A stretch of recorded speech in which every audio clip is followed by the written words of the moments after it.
ഇത് സൈബർ യുഗമാണ്. സാമൂഹിക മാധ്യമങ്ങൾ നമ്മുടെ എല്ലാം ജീവിതത്തിൽ എത്രമാത്രം സ്വാധീനിച്ചിട്ടുണ്ട് എന്നത് നമ്മുടെ ദൈനംദിന ജീവിതത്തിലെ ഇത്തരം സോഷ്യൽ മീഡിയ ഇടപഴകലുമായി നമുക്ക് ചിന്തിച്ചു നോക്കിയാൽ നമുക്ക് കാണാൻ കഴിയും. അനിവാര്യമായ ചില പ്രോഗ്രാമുകളിൽ നമ്മളൊക്കെ സംബന്ധിക്കുമ്പോൾ ഒരുപക്ഷെ നമ്മുടെ മൊബൈൽ ഓഫായിരിക്കും. അതല്ലെങ്കിൽ ഈ പരിപാടിയുടെ പ്രോഗ്രാമിന്റെ അനിവാര്യത കണക്കാക്കി നമ്മൾ നമ്മുടെ മൊബൈലിലേക്ക് ഒരുപക്ഷെ ശ്രദ്ധിച്ചോളണമെന്നില്ല. ഈ പ്രോഗ്രാം കഴിഞ്ഞാൽ, ഈ പരിപാടി കഴിഞ്ഞാൽ അതിനിടയ്ക്ക് നമുക്ക് അല്പം ഒരു ഫ്രീ ടൈം കിട്ടിയാൽ ഞാൻ നിങ്ങളൊക്കെ ചെയ്യുന്നത് ആദ്യം നമ്മുടെ കരങ്ങളിലുള്ള മൊബൈൽ നോക്കുകയാണ്. വാട്സാപ്പും ഫേസ്ബുക്കും അടങ്ങുന്ന ഇത്തരം സാമൂഹിക മാധ്യമങ്ങൾ നോക്കുകയാണ്. ഈ ഒരൊറ്റ സംഭവം മാത്രം മതി നമ്മുടെ ദൈനംദിന ജീവിതത്തിൽ എത്രമാത്രം ഈ സാമൂഹിക മാധ്യമങ്ങൾക്ക് റോളുണ്ട്, എത്രമാത്രം അവകൾ നമ്മുടെ ജീവിതത്തിൽ പ്രതിഫലനം ചെയ്യുന്നുണ്ട്, നടത്തുന്നുണ്ട് എന്ന് മനസ്സിലാക്കാൻ ഇത്തരം നമ്മുടെ ജീവിതത്തിലെ ഈ അനുഭവങ്ങൾ തന്നെ ധാരാളമാണ്. അതുകൊണ്ട് തന്നെ ഒരു സോഷ്യൽ മീഡിയ അഡിക്റ്റുകളായി അതിനഡിക്റ്റായി നമ്മളൊക്കെ മാറിക്കൊണ്ടിരിക്കുകയാണ്. തൽഫലമായി പ്രധാനപ്പെട്ട 2 രോഗങ്ങൾ, സൈബർ രോഗങ്ങൾ നമുക്കൊക്കെ പിടിപെട്ടിട്ടുണ്ട്. ഒന്നാമത്തെ സൈബർ രോഗം ഷെയർ മാനിയ എന്ന് പറയുന്ന രോഗമാണ്. എന്തും ഏതും എങ്ങനെയും ഷെയർ ചെയ്യാനുള്ള ഒരു പ്രത്യേക ത്വര നമുക്ക് വന്നിട്ടുണ്ട്. കണ്ടതും കേട്ടതൊക്കെ ഷെയർ ചെയ്യാൻ നമ്മൾ പറയുമല്ലോ. ഇത് വന്നത് എനിക്ക് ഗുണമുണ്ടോ, ഇത് സമൂഹത്തിന് ഗുണമുണ്ടോ എന്ന് മനസ്സിലാക്കിക്കൊണ്ട് ഷെയർ ചെയ്യേണ്ടതിന് പകരം കിട്ടിയതും എന്താണെന്ന് പോലും ശരിയായ വണ്ണം നോക്കാതെ അപ്പാടെ ഗ്രൂപ്പുകളിലേക്കും പ്രൈവറ്റുകളിലേക്കും എല്ലാമായി ഷെയർ ചെയ്യുന്ന പ്രത്യേക തരം ഒരു ഷെയറിങ്ങിനോടുള്ള ഒരു ഇഷ്ടമാണ് ഷെയർമാനിയ എന്ന് പറയുന്ന രോഗം. തൽഫലമായി എന്തുണ്ടാകുന്നു? ഒരുപാട് കളവുകൾക്ക് അടിമപ്പെട്ടുകൊണ്ടിരിക്കുകയാണ് നമ്മൾ. ഈ മൊബൈലൊന്നും ഇല്ലാതെ, ഈ ഷെയറിംഗ് ഒന്നും ഇല്ലാതെ ഒരു കളവ് നമ്മൾ പറഞ്ഞാൽ ആ കളവ് പറയുന്നതോട് കൂടി അവിടെ അവസാനിച്ചു, അതവിടെ തീർന്നു. എന്നാലോ വാട്സപ്പിലൂടെ നമ്മൾ കൊടുക്കുന്ന തെറ്റായൊരു മെസ്സേജ്, തെറ്റായൊരു സന്ദേശം കാലങ്ങൾ എത്ര പിന്നിട്ടാലും, വർഷങ്ങൾ എത്ര കഴിഞ്ഞാലും, കാലചക്രം എത്ര കറങ്ങി വന്നാലും അത് വീണ്ടും വീണ്ടും ഇങ്ങനെ പുനർജനിച്ചു കൊണ്ടിരിക്കുകയാണ്. തൽഫലമായി എന്തുണ്ടാകുന്നു?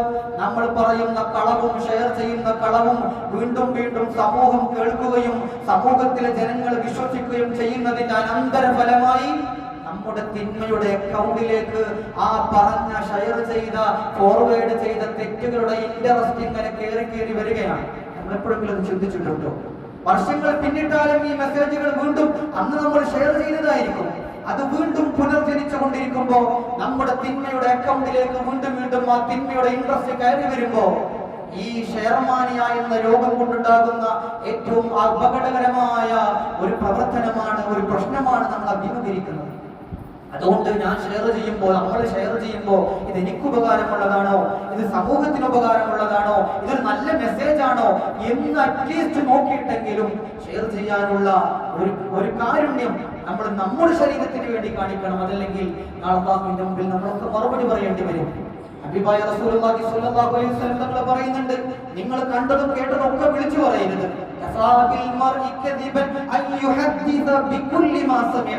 നിങ്ങൾ കേട്ടതൊക്കെ വിളിച്ചു പറഞ്ഞാൽ അത് കളവായി തീരുമെന്ന് ഹബീബായ മുഹമ്മദ് റസൂലുള്ളാഹി സ്വല്ലല്ലാഹു അലൈഹി വസല്ലം തങ്ങൾ പറയുന്നുണ്ട്, നമ്മെ ഓർമ്മപ്പെടുത്തുന്നുണ്ട്.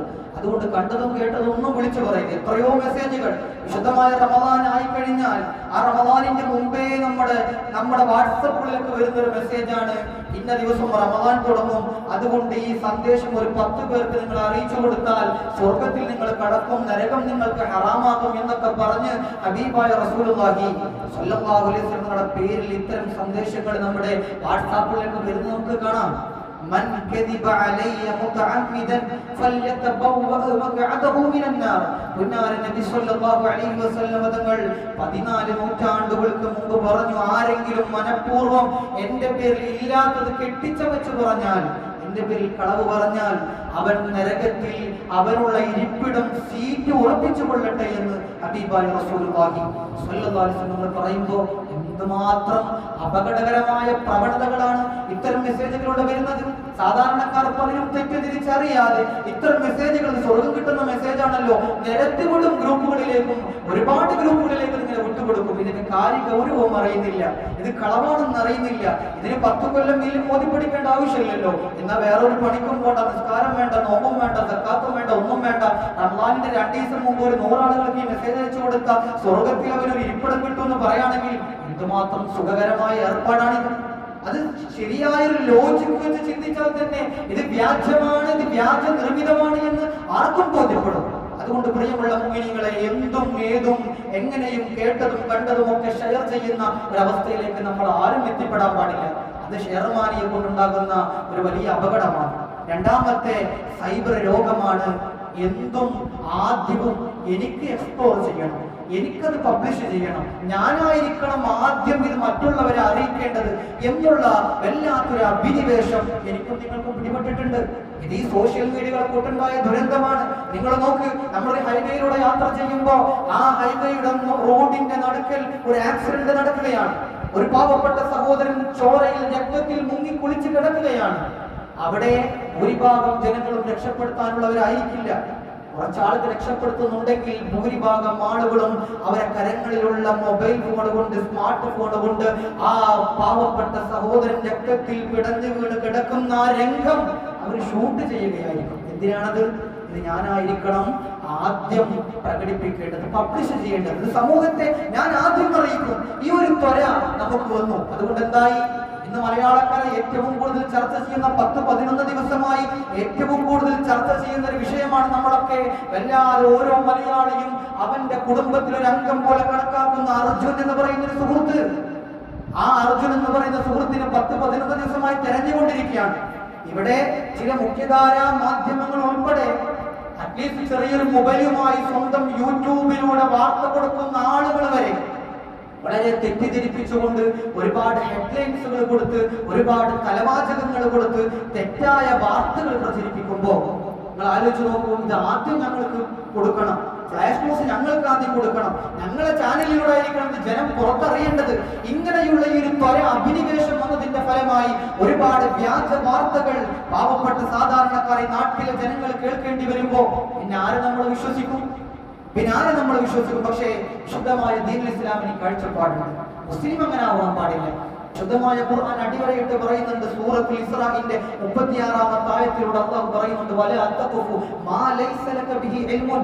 നിങ്ങൾക്ക് അറിയാത്ത കാര്യം നിങ്ങൾ പറയണ്ട. നിങ്ങൾക്ക് ഒരു കാര്യത്തെ കുറിച്ച് വ്യക്തമായി ഒരു കാര്യം അറിയില്ലെങ്കിൽ, ബോധ്യപ്പെട്ടിട്ടില്ലെങ്കിൽ എന്തിന് നിങ്ങൾ അത് പറയണം? നിങ്ങൾ വ്യാജം പറയരുതേ, നിങ്ങൾക്ക് അറിയാത്ത കാര്യം നിങ്ങൾ പറയരുതേ. ഇന്ന സമഅ വൽ ബസറ വൽ ഫുആദ കുല്ലു ഉലൈക കാന അൻഹു മസ്ഊല. നാളെ നിങ്ങളുടെ കാതും നിങ്ങളുടെ കണ്ണും നിങ്ങളുടെ ഹൃദയവും എല്ലാം നാളെ ചോദ്യം ചെയ്യപ്പെടും. എല്ലാം റബ്ബ് ചോദ്യം ചെയ്യപ്പെടും. അതാണ് ഈ സൂറത്ത് യാസീനിലൂടെ നമ്മളൊക്കെ പറയുന്നുണ്ട്, ഓതുന്നുണ്ട്. അൽയൗമ നഖ്തിമു അലാ അഫ്വാഹിഹിം വതുകല്ലിമുന അയ്ദീഹിം വതശ്ഹദു അർജുലുഹും ബിമാ കാനൂ യക്സിബൂൻ. അന്ന് നാളെ ആഖിറത്തിൽ നമ്മളോട് പോയാൽ അന്ന് നമ്മൾ സംസാരിക്കും. നമ്മുടെ നാക്കായിരിക്കില്ല, നമ്മുടെ കരങ്ങൾ സംസാരിക്കും, നമ്മുടെ കാലുകൾ സംസാരിക്കും.